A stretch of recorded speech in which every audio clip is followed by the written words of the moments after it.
And since you're all here and engaged in this sort of inquiry and listening to this sort of lecture, I assume that you're all on the process of waking up.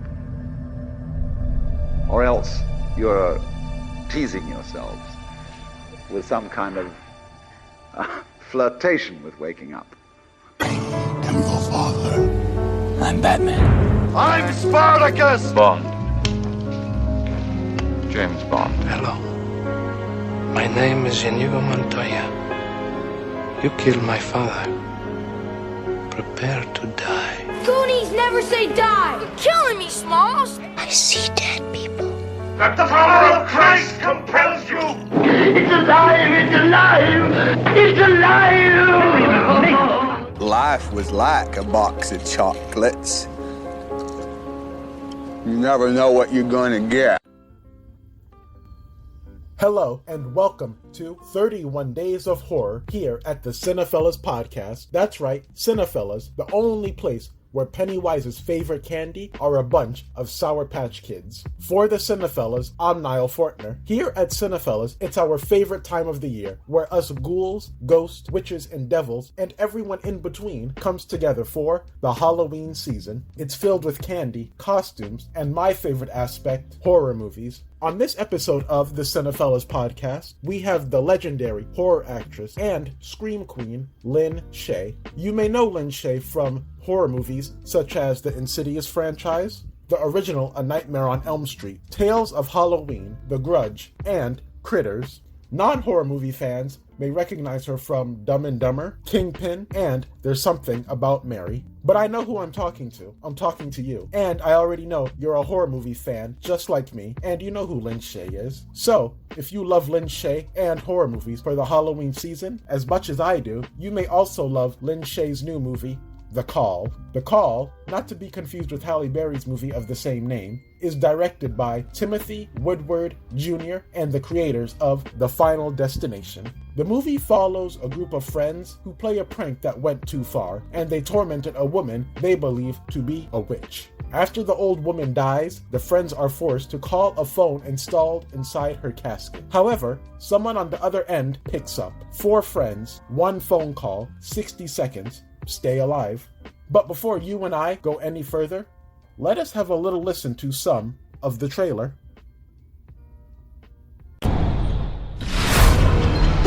We're all gonna suffer!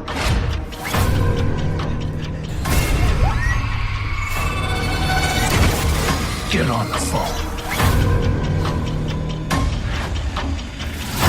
Devastating to her. What do you want? Vengeance.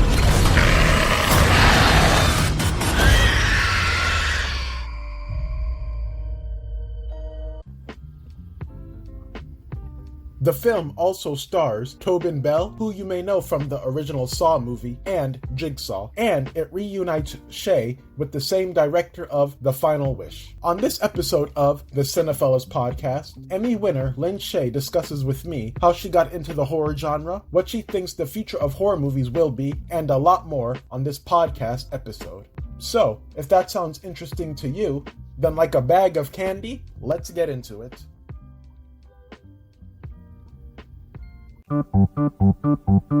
Happy, happy Halloween, Halloween, Halloween, happy, happy Halloween, silver shamrock.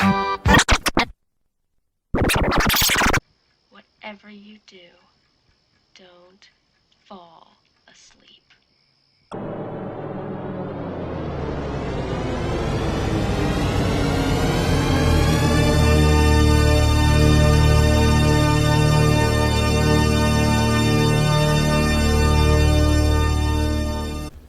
How do you connect it with Niall from Cinephellas?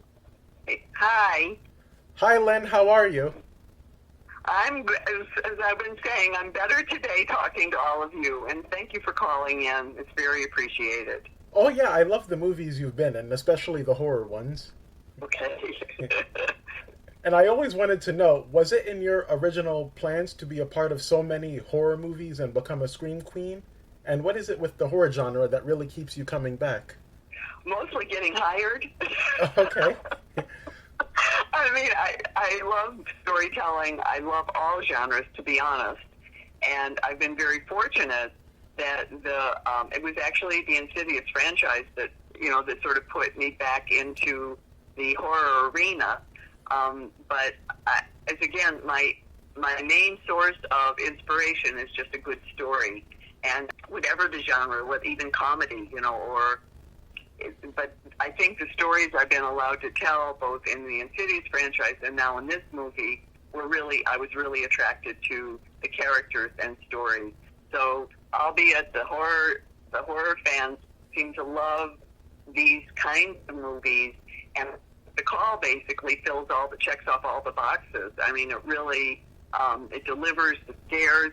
There's pretty gory, scary stuff, but it also delivers real psychological horror, which I think is the most insidious kind. Okay, absolutely, yeah. And you've also seen the horror genre go through like so many different stages throughout your career. Like you mentioned the psychological, but you've seen the slashers and the supernatural. So what do you believe the next phase or evolution of horror movies will be in maybe like the next 5 to 10 years? All I can think of is Donald Trump right now. Oh yeah, after that debate? Oh yeah. I mean, real life horror is usually the scariest of all, and I don't know, this is a very odd time to figure out. I mean, we've got so many challenges, and people are being challenged in so many different kinds of ways right now, that it's hard to know what's going to be scary. Really and truly, I mean, I wasn't being flip or funny, and I don't know what your politics are, but I feel like being mean is a bad thing. and horror movies and this movie is actually based on these mean children who destroy this woman. And that is horrifying. So it's hard to know what is going to tap. I think there's a universal sense of dread that comes from the unknown. It comes from, that's why supernatural movies are always scary to people. There are a lot of people that are really plugged into the idea of ghosts and the supernatural. I personally am much more frightened by people than I am by the supernatural. I feel I've made peace with the supernatural. I just go, okay, it's all good. We're there. You're there. I'm here, and it's all good.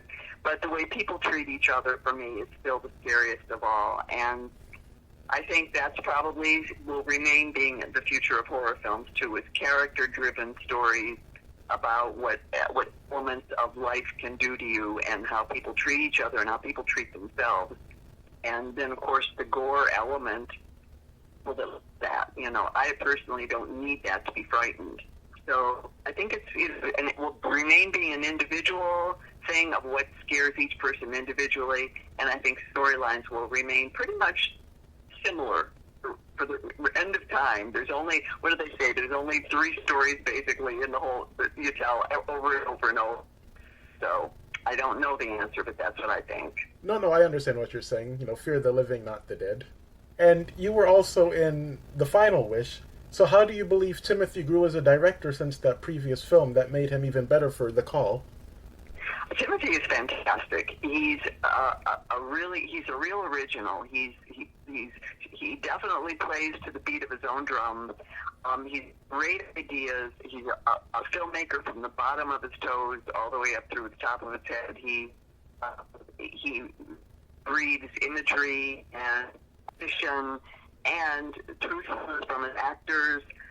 He's wonderful to work with for me. I think we have a little bit of a shorthand at this point, which ended up being quite a bit different than it was on the page, and so did this.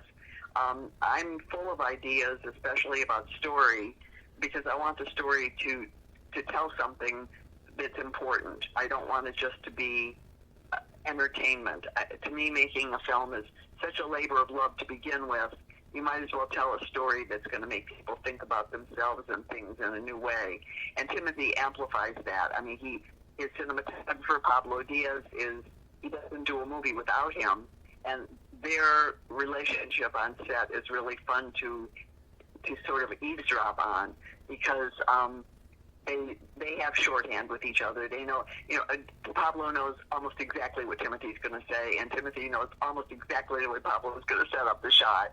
Mm-hmm. And it's a wonderful relationship to see and to sort of enter as the character.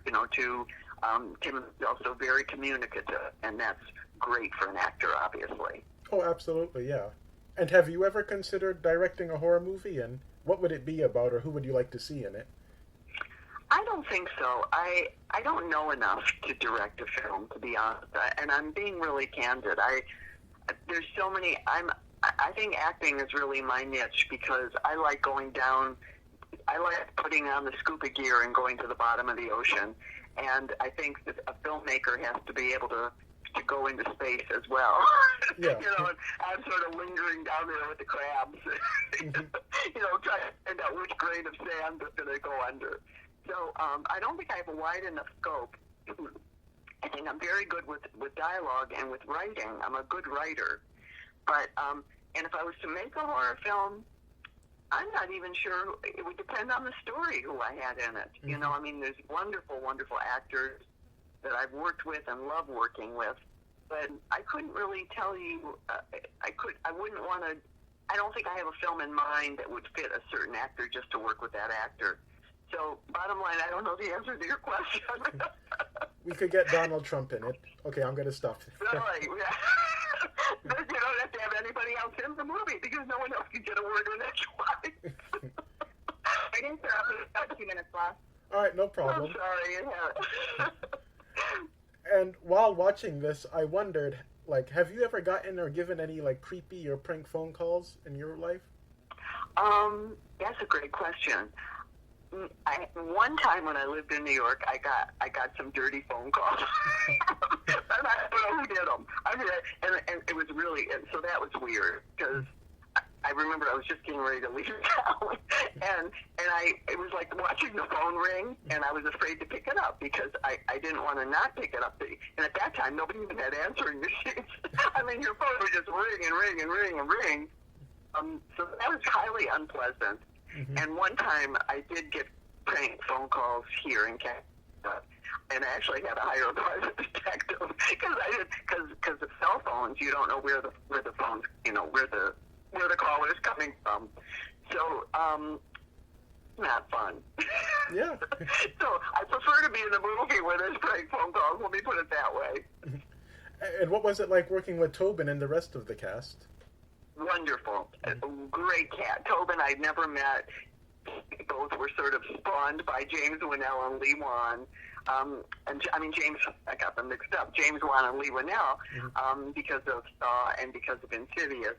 And, but we had never met, and he was just lovely to meet and to work with. Chester Rushing, who plays Chris, was just great to work with. And little Erin Sanders, who plays Tanya, she also was. They were really accessible and worked their look. Yeah. Pardon the expression. Mm-hmm. And I loved being with all of them. It was great to be on set with all of them. They were just delightful. All right. Well, thank you so much, Lynn, for taking the time to speak with me. I really do appreciate it. Well, I appreciate your questions. They were great questions, too. So thank you for that. And let's all be nice to each other. Maybe that's the moral of this story is yeah. You don't need to have it's easier to be nice than it isn't. I think that's the bottom line. Absolutely. And would you like to let us know where we can find you on social media?